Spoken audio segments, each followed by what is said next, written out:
Bonjour les amis, voilà on va traiter dans cette vidéo un problème de dérivée non homogène. Notre problème c'est moins Laplacien u plus u est égal à f sur oméga, un ouvert qui ça sera borné et régulier, d'accord, de Rn. Rn bien sûr on a n supérieur ou égal à 1.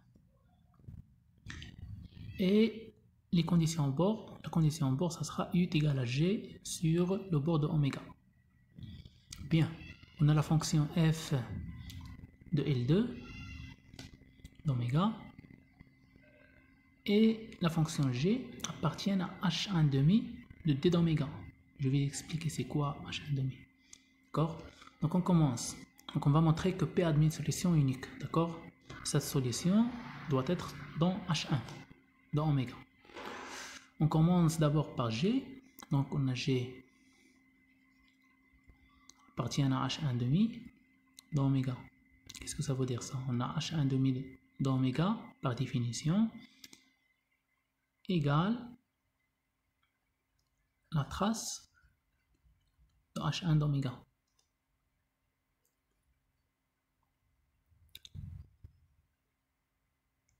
C'est-à-dire, il existe Rg appartient à H1 d'oméga.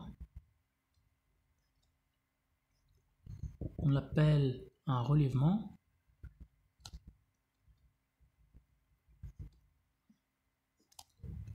tel que G va égal à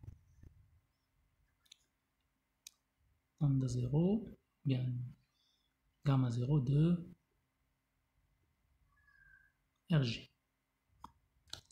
Et c'est bien Rg sur d oméga. Donc, lambda 0, c'est la trace. On l'appelle la trace. Il est défini comme ça. D'accord? Lambda 0 d'une fonction égale à la restriction de cette fonction. Très bien, donc c'est quoi G? G, c'est la restriction d'une fonction qui appartient à H1 d'oméga. C'est la restriction d'une fonction qui appartient à H1 d'oméga sur d d'oméga. Donc c'est la restriction de Rg, le relèvement qui appartient à H1 d'oméga sur d d'oméga. D'accord? Voilà, donc on a compris c'est quoi G, c'est quoi H1 demi de d d'oméga. Donc maintenant je vais poser un changement de variable. Donc on pose W égale U moins Rg moins le relèvement. Bien sûr, U c'est la fonction qu'on cherche. Donc je vais calculer la trace de W. C'est-à-dire je vais voir est-ce que W est nul ou non sur le bord. Donc c'est W sur d d'oméga. C'est la trace de W.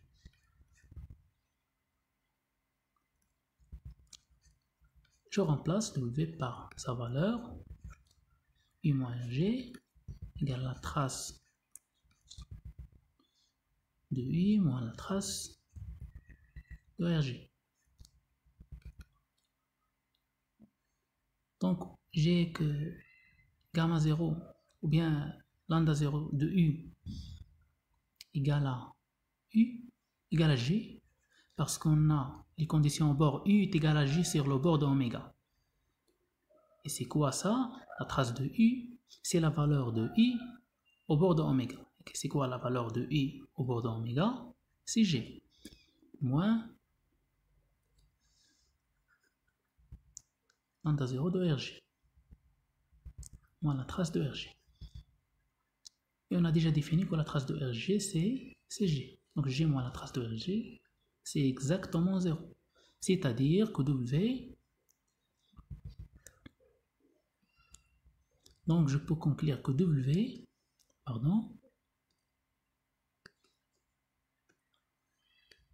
ce qui implique que W sur d d'oméga égale à 0, et on a W égale à U moins RG, U dans H1 qu'on cherche, doit nécessairement être dans H1, et RG, comme on a déjà dit, dans H1, donc U moins RG est dans H1, donc W dans H1, donc W et W appartient à H1 d'oméga, et puisque W est nul sur le bord et appartient à H1, donc je peux dire que W appartient à H1 0 d'oméga, car H1 0 d'oméga c'est l'ensemble du fonction U appartient à H1 d'oméga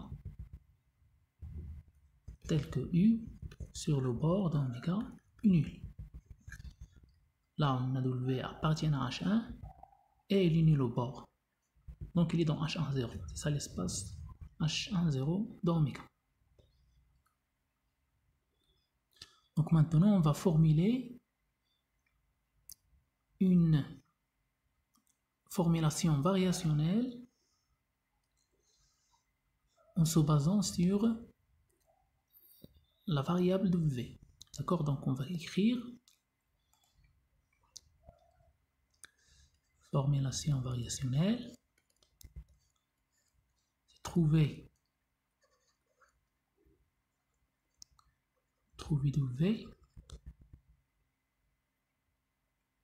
qui est de la forme I moins EG, qu'on a dit appartient à H1 0, donc on a le droit d'écrire ça tel que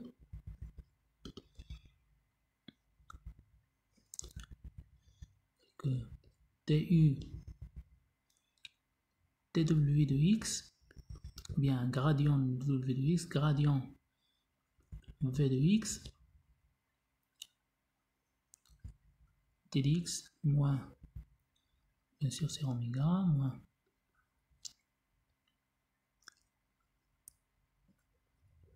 rg de x, v de x, t de x.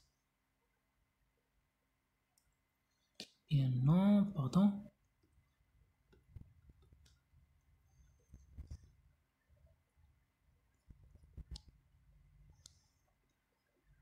Qui est égal, intégrale sur oméga toujours de f de x, v de x dx, moins intégrale sur oméga, gradient de rg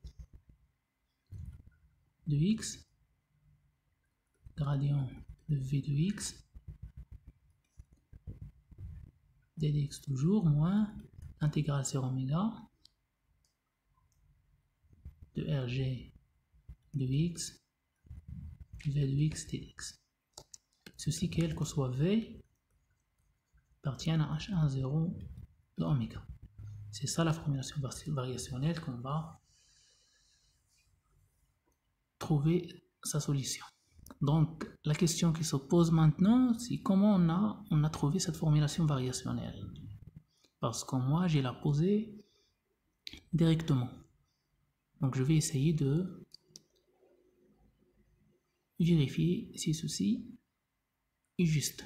Et après ça, on va essayer de résoudre la formulation variationnelle en utilisant le théorème de l'axe Milgram. Donc on va montrer que cette quantité-là est une forme bilinéaire continue et coercive, et la deuxième égalité est une forme linéaire continue, et on conclut directement que cette formulation variationnelle admet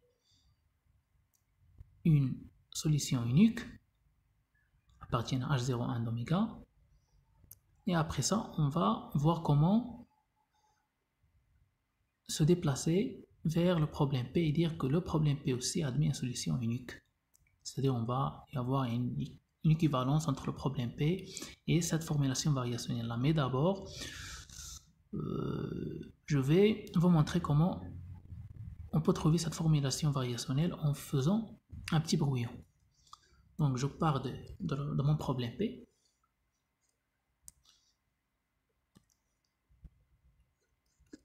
Mon problème P, c'est moins la Laplacienne de U plus U égale à F, et on a U égale à G. Là sur oméga toujours, et là sur d oméga. Donc, soit V appartient à H10 d'oméga. U appartient aussi à H10 d'oméga. Donc, je multiplie les deux côtés par V. Donc, j'aurai moins Laplacien de U fois V égale à plus U fois V égale à F fois V. Ce qui implique que l'intégrale sur oméga de moins gradient de U fois V dx égale toujours plus l'intégrale sur oméga de U fois V dx égale l'intégrale de FV dx. N'oublie pas que si U ça veut dire c'est I de x, V aussi c'est V de x, et aussi là c'est I de x, V de x, F de x, V de x, d'accord? Sur oméga. Donc je vais là appliquer le théorème de Green. Qu'est-ce qu'est le théorème de Green? Donc je vais écrire, donc le théorème de Green dit que moins Laplacien de U fois V dx va être égal à l'intégrale, c'est oméga,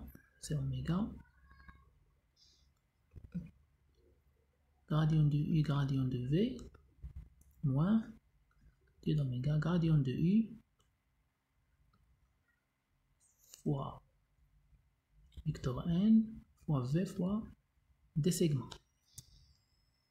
Je vais vous expliquer c'est quoi ceci. Donc le n, donc si on a oméga comme ça, donc d oméga c'est celle-ci, bien sûr c'est le bord de oméga, ça d oméga, et d sigma c'est l'élément de la surface, ceci, d'accord? Et voilà le dernier paramètre, c'est n, c'est le vecteur normal à la surface, c'est ça n. Donc c'est ça la formule de Green. D'accord, donc je vais appliquer cette formule là pour calculer ces intégrales. Donc je copie ceci, donc moins l'intégrale de Laplacien de UV dx, je la remplace par ceci. D'accord, donc c'est l'intégrale de gradient U gradient V dx sur oméga moins l'intégrale de gradient U fois n fois V d sigma sur d d'oméga et qui est égal à l'intégrale de FV dx sur oméga. Bien sûr que V appartient à H10 de oméga, c'est-à-dire que V est nul sur le bord à cause de ce 0 là. Donc V, l'intégrale de V sur le bord, ça sera nul. Donc cette intégrale vaut 0. Donc qu'est-ce qu'il reste? Pardon.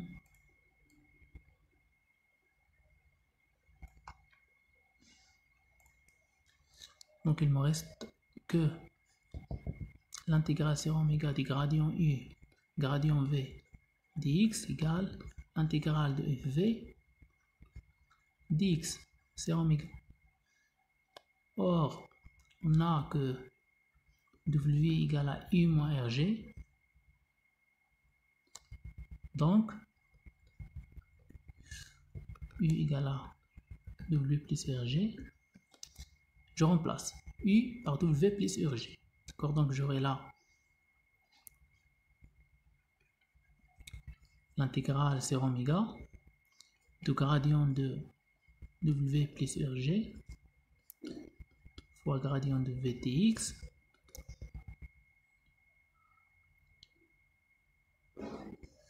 je pense que j'ai oublié une valeur. Oui, j'ai oublié cette quantité là. Vous me suivez? Donc on a je remplace ceci, le voilà, mais j'ai oublié d'ajouter l'intégrale de UV dx. Donc j'ajoute là, plus l'intégrale, c'est oméga de UV dx. J'espère que vous me suivez. Donc je remplace là, donc j'ajoute là, plus, je change le stylet, donc plus. Là aussi, j'ai oublié l'intégrale, j'ai oublié ceci, d'accord? Et là, donc, j'ajoute l'intégrale et je remplace U par W plus RG fois V dx, d'accord? J'ai ajouté cette quantité que je l'ai oublié. Donc, est égal à l'intégrale de FV dx, c'est oméga, bien sûr. Et voilà, je vais garder quelques termes là dans le premier côté. Le gradient de W fois le gradient de V dx, je le garde là, plus aussi je garde ce terme là, tout ce qui dépend de V et de W, je le garde là pour avoir une forme bilinéaire. V dx. Et tous les termes qui ont seulement, et là il apparaît seulement le V, je les prends à l'autre côté, d'accord? Donc c'est l'intégrale de fv dx, voilà, V séparé une seule fois dans l'intégrale. Aussi là, qu'est-ce qu'il me reste là? C'est l'intégrale moins l'intégrale de rg v dx, donc V séparé, il paraît être seul, il n'y a pas de W. Et aussi le terme qui me reste là, c'est le gradient de rg fois le gradient de V. Donc le gradient de rg fois le gradient de V dx sur oméga. D'où on a trouvé la formulation variationnelle qu'on a déjà écrite. Donc c'est le gradient de W gradient V plus V de V est égal à F de V moins RGV moins gradient de RG gradient de V. Je vérifie, oui c'est la même, gradient de W, gradient de V, etc. Le V qu'on a pris c'est dans H01, le voilà, et le W c'est U moins RG qui est dans H01 dans oméga aussi, le voilà.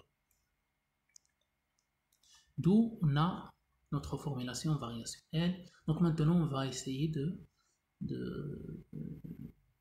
montrer qu'il existe ou bien qu'il admet une solution unique sur H01 d'oméga, et après ça on va montrer que cette solution, ou bien qu'il y a une équivalence entre l'existence d'une solution pour la formulation variationnelle et l'existence d'une solution pour notre problème de Dirichlet non homogène. On va montrer l'existence et l'unicité de la solution de cette formulation variationnelle. On va utiliser le théorème de l'axe-Milgram. Qu'est-ce qu'est ce théorème?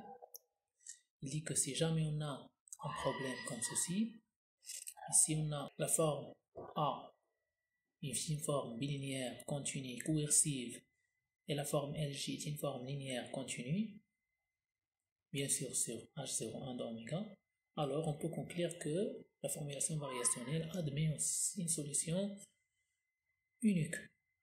Donc on commence par la forme A, on va montrer qu'il est bien défini d'abord, il est bilinéaire et continu et coercif sur H01 d'oméga, croix H01 d'oméga. Donc on commence par pourquoi il est bien défini. On a A est bien défini.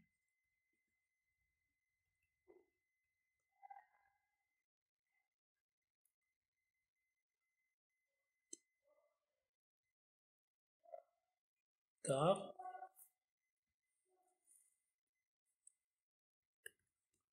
on a UV appartient à H01 d'oméga. Alors, donc UV appartient à L2 d'oméga. Donc, les gradients, ou bien leur gradient, gradient et gradient V sont aussi dans L2 d'oméga n. Bien sûr, parce que le gradient il appartient à Rn. Donc d'après l'inégalité de Holder, on peut dire que UV, U fois V, gradient I fois gradient V appartient à L1 d'oméga. Donc, A est bien défini, c'est-à-dire on a montré que ceci est intégrable, ce produit-là, et on a montré que ceci est intégrable. Là, on peut faire I ou bien W, c'est la même chose.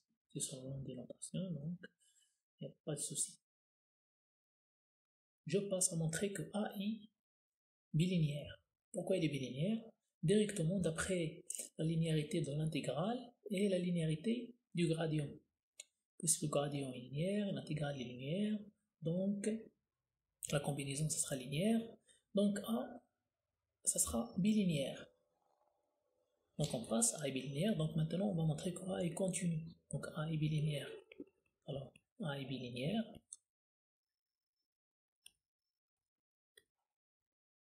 A est continu. Pourquoi? En effet, je vais utiliser Cauchy-Schwarz. Donc on a la norme de A UV. Je prends d'abord UV appartient à H01 d'oméga au carré. Donc la norme de A de UV vient de WV. Pour respecter les notations W et V. Donc est inférieur ou égal à aussi W égal à le produit scalaire défini sur H1 d'oméga.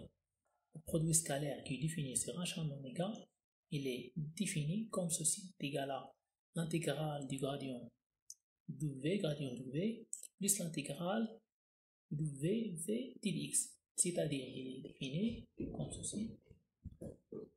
Donc, je vais expliquer là.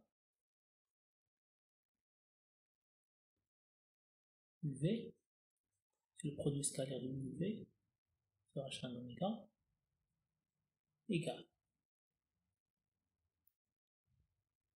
I fois V sur L1 d'oméga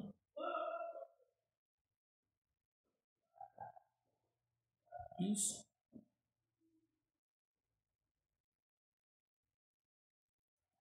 gradient U, gradient V sur L1 d'oméga. C'est ça la définition du produit scalaire sur H1 d'oméga. Donc voilà, produit scalaire U sur H1, c'est cette valeur. D'accord? Donc maintenant, je vais faire inférieur ou égal, donc la norme de A et B, inférieur ou égal à quoi? À la norme de U sur H1 d'oméga fois la norme de B sur H1 d'oméga. Parce que là, j'ai un produit scalaire. Donc je peux le majorer comme ça. Maintenant, on va utiliser l'inégalité de point K. Donc en utilisant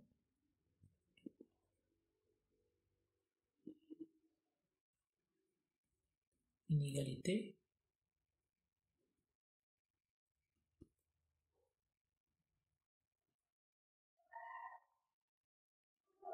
qui dit quoi? Qui dit il existe ces positifs constants tels que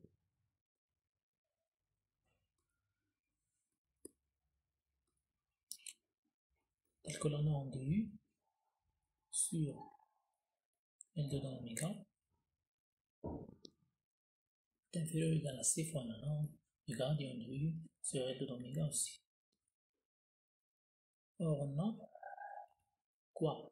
On a la norme de U sur H1 d'oméga au carré égale à la norme de U sur L2 dans oméga au carré plus la norme de gradient de U sur L de oméga au carré. Donc, la norme de U sur H1 d'oméga égale à la racine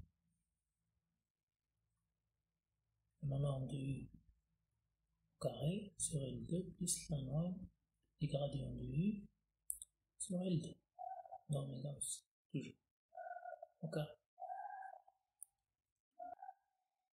Et on a la norme de U sur L2 est inférieure à C fois gradient de U sur L2.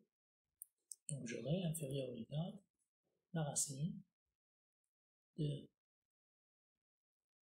C carré à la norme du gradient de U au carré sur L2 oméga plus gradient de U sur L2 d'oméga.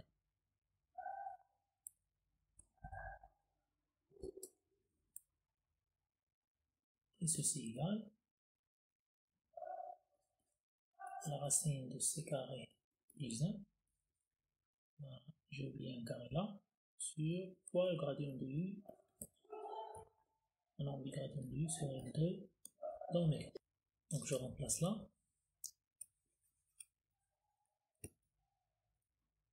Qu'est-ce que j'aurai? J'aurai la norme de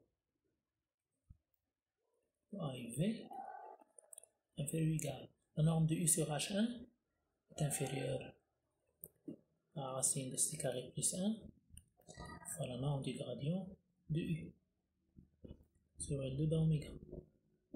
Multiplié par la norme de V sur H1. La même chose pour la norme de V, c'est la racine C carré plus 1 fois gradient de V sur L2 d'oméga. Là, j'ai oublié de dire que là, pour l'inégalité de points carrés, il existe une constante telle que la norme de I sur L2 est inférieure à C fois le gradient de I sur L2, quel que soit I. D'accord? H, 1, 0, d'oméga. Donc voilà la G. Complète ça, donc la norme de A de UV, toujours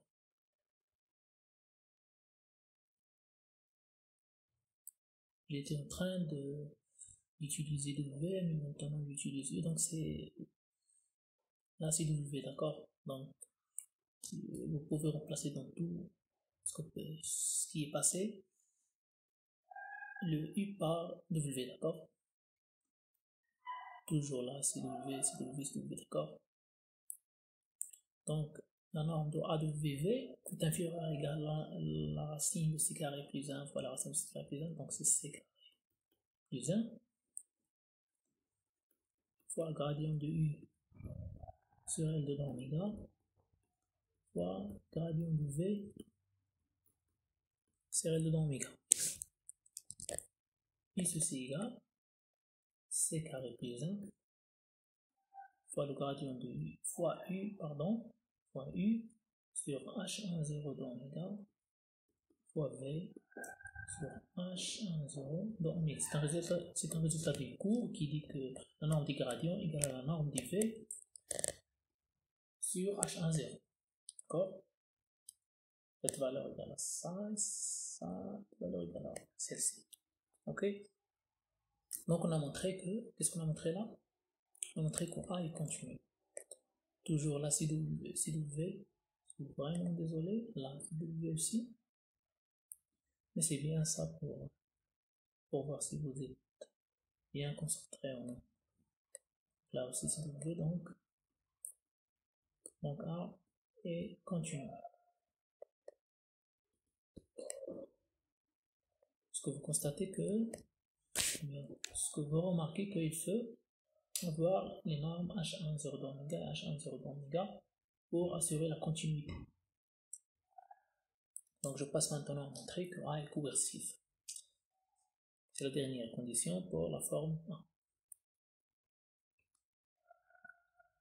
A. coercive.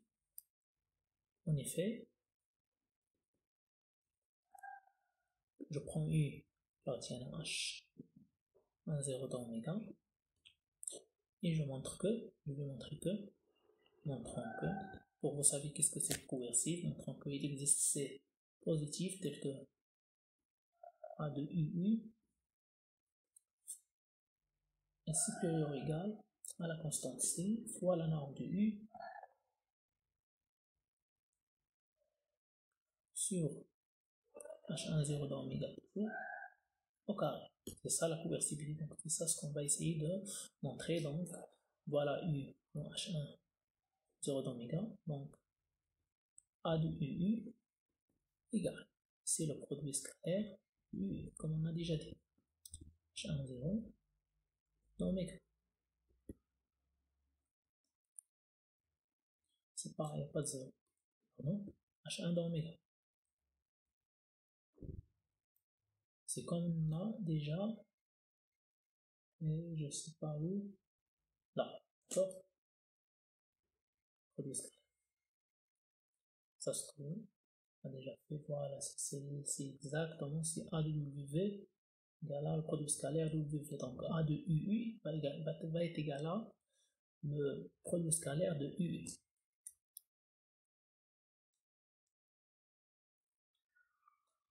Et voilà la norme de le produit scalaire sur H1 est vraiment supérieur à la produit scalaire sur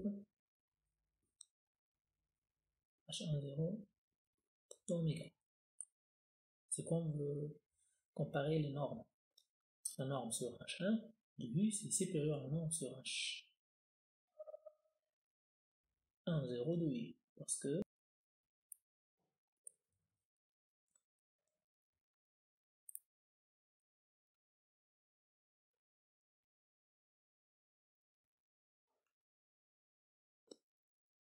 et ceci c'est la norme de U au carré sur H1 0 d'oméga. Cette valeur-là, c'est la norme de U au carré sur H1 d'oméga. Donc la norme de U sur H1 d'oméga au carré est supérieure à la norme de U sur H1 0 de U au carré. D'accord? Donc j'ai montré que A est coercive. La constante C là, comme vous constatez, c'est égal à 1. On va montrer que LG est bien définie, linéaire et continue. Il est bien défini. Pourquoi? D'abord bien défini. Pourquoi LG est bien défini? C'est quoi LG? D'abord, donc j'écris LG, LG de V égale. Je peux LG.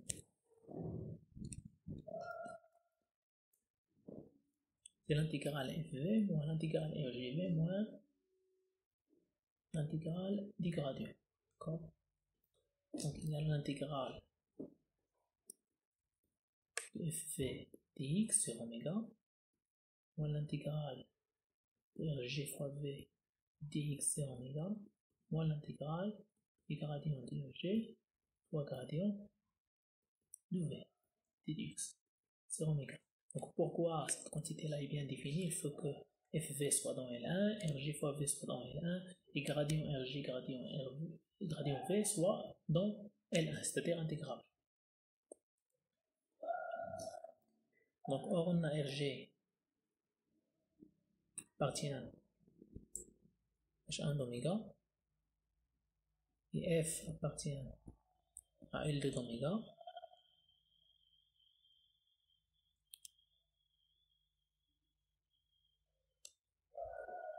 et V appartient à H1 0 d'oméga. Alors V appartient à L2 d'oméga, et d'après l'inégalité de Holder,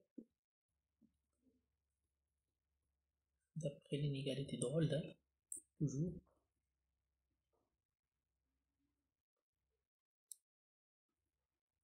on aura que F fois V, RG fois V, et gradient RG, gradient V, sont intégrales, c'est-à-dire appartiennent à L1 d'oméga.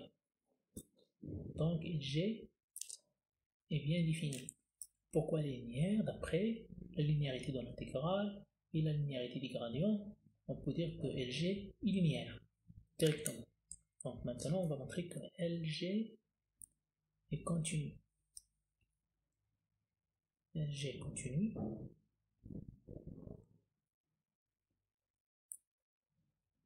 En effet, on va utiliser l'égalité de Holder et de Cauchy-Schwarz. Donc d'après l'égalité de Holder et de Cauchy-Schwarz, on a l'intégrale G de V, la valeur absolue de LG de V, pour V appartient à H0 de K. Il y a là d'abord l'intégrale de FV dx et oméga moins G fois V sur H1 d'oméga. Ce produit scalaire, c'est le même qu'on a déjà expliqué. Moins intégrale RGV moins intégrale gradient RG gradient V. C'est moins le produit scalaire de RG fois V sur H1. D'accord? Et l'intégrale de FVTH, je la copie comme tel. J'utilise maintenant les inégalités dans le Cauchy-Schwarz, donc j'aurai quoi? J'aurai l'intégrale de f sur L2 fois l'intégrale de v sur L2 d'oméga plus, je passe produit scalaire, donc c'est l'intégrale de Rg sur H1 d'oméga fois l'intégrale de v sur H1 d'oméga. Bien sûr, ceci est vrai, quel que soit v appartient à H1,0 de oméga. J'utilise encore une fois l'inégalité de Cauchy-Schwarz, l'inégalité de Poincaré. Celle-ci, il existe une constante telle que la norme de U sur L2 est inférieure à C fois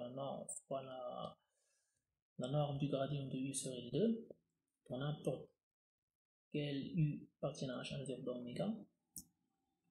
Je vais utiliser cette inégalité sur V. Sur la norme de V, qu'est-ce que j'aurai? Donc j'aurai que il existe une constante C positive telle que la norme de V sur L2 d'oméga est inférieur ou égal à C fois la norme du gradient de U sur L2 d'oméga. Et ceci bien sûr quel que soit V appartient à H1,0 d'oméga. Donc, ce que je peux dire sur la norme de V sur H1 d'oméga.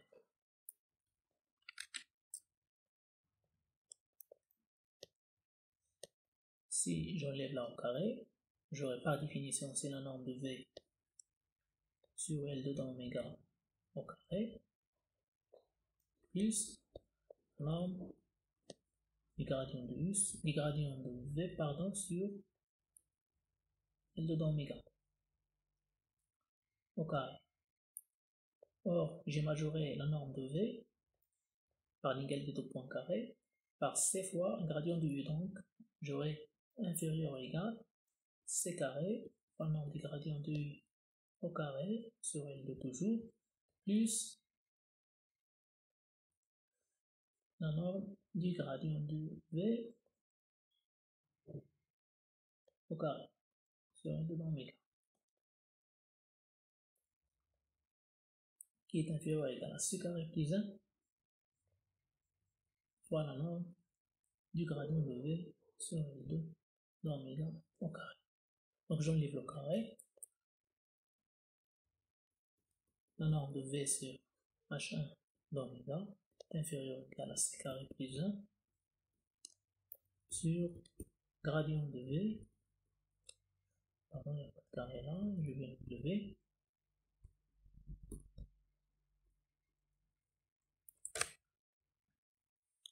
Donc, qu'est-ce que j'aurai comme résultat maintenant? Donc, je vais utiliser cette inégalité. Là, LG de V, alors LG de V est inférieur à celle-ci. Et je vais remplacer la norme de V de H1 d'oméga par celle-ci. Donc là, la norme de V, je vais la mettre ailleurs. La norme de V sur H1 d'oméga, je vais la majorer par cette quantité. D'accord? Parce qu'elle est inférieure à cette quantité-là. C'est ce que j'ai montré. Et pour la norme de V sur L2 d'oméga, je vais la majorer directement par une égalité de points carrés. C'est celle-ci. C'est ce que j'avais fait là. D'accord? Donc, qu'est-ce que j'aurai comme résultat? J'aurai que la norme de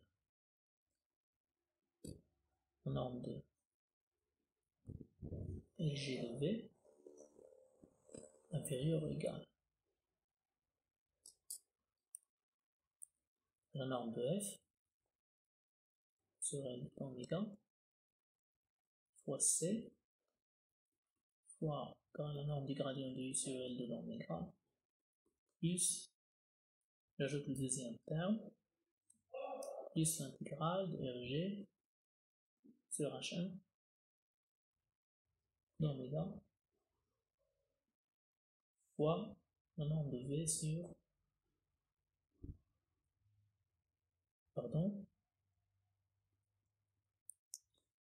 je majore la norme de V sur H1 d'oméga par celle-ci, donc C carré plus 1 fois la norme du gradient de V sur L2. Donc on sait que la norme du gradient de U sur L2 égale la norme de U sur H1 0 d'oméga. Et celle-ci aussi, c'est égal à la norme de V sur H1 0 d'oméga. Là aussi c'est V. C'est là, c'est V, d'accord?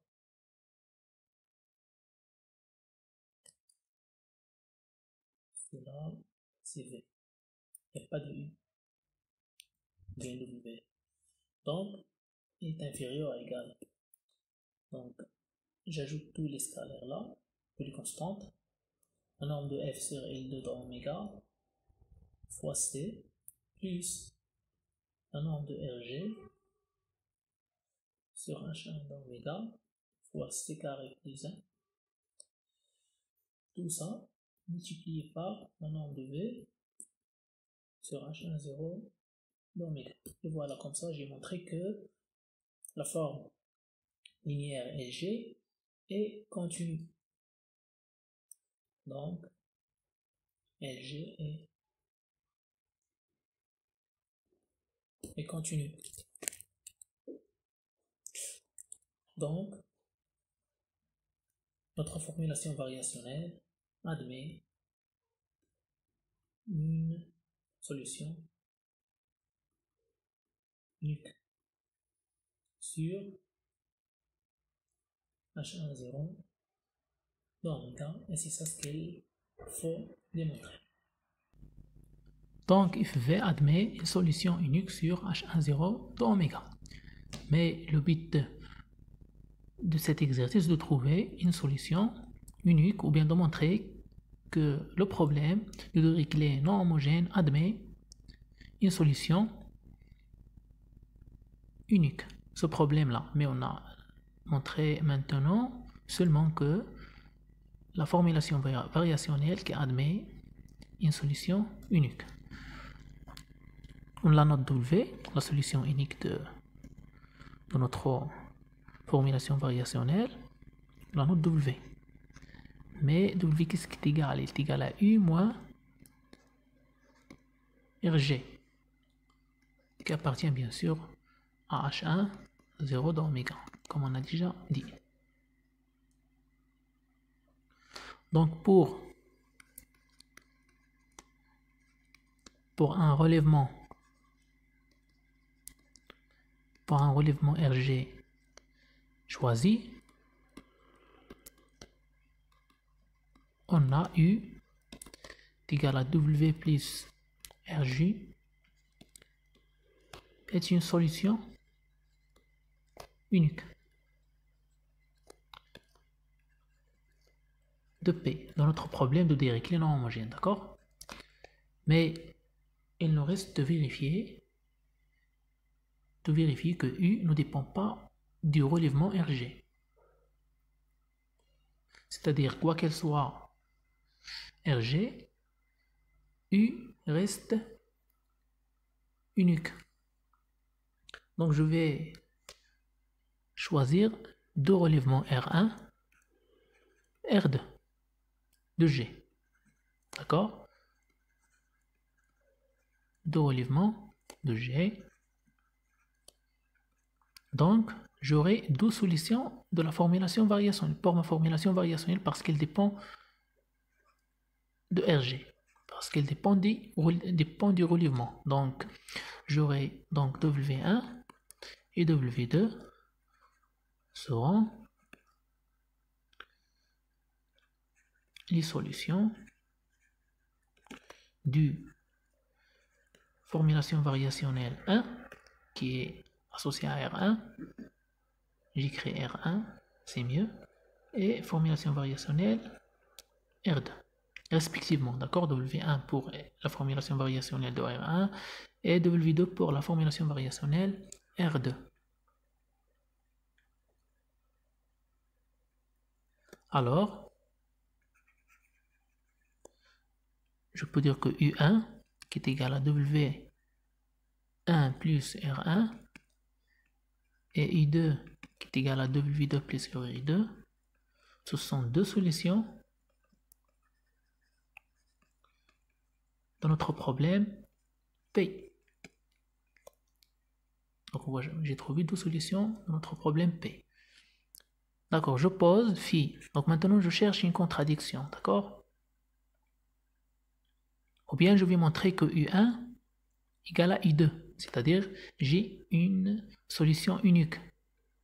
Donc phi, je pose phi égale à U1 moins U2, la différence entre ces deux solutions, et je vais montrer que phi égale à 0. On pose phi égale à U1 moins U2. Mais on constate que phi est une solution des problèmes homogènes. Pas non homogène, mais le problème homogène, homogène, je montage comme ça, qui s'écrit sous la forme moins gradient de U plus U